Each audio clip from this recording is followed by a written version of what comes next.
$100 تذكرة بيلبي الطلب.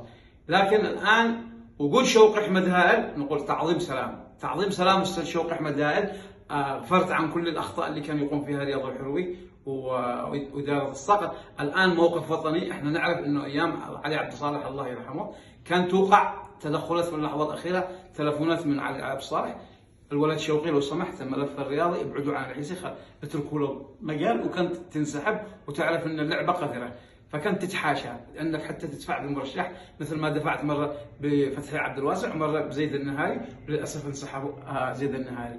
الان نقول لك موقفك هذا نطرحه على فوق الراس والعين، انك بيان نادي الصقر الان، وبالتالي ستلتف حولك انديه تعز الذي هي دائما معتمده على الاعلانات، مجموعه هيل سعيد، كريستال، ابو ولد، المنتجات الباقيه. وانا واثق انك ستسحب مرشحها لتعز، ستسحب مرشح الطليعه. وشكرا. وللعلم الاستاذ امين جمعان لم يكن له اي غرض في الترشح، الجماهير هي من تدفع فيه به، واعماله ونشاطاته في صنعاء اللي تدفع فيه به. مش ذنبه انه يوقع في اخطاء في بطولات من لجنه الحكام، مش ذنبه انه في مندسي من العيسي.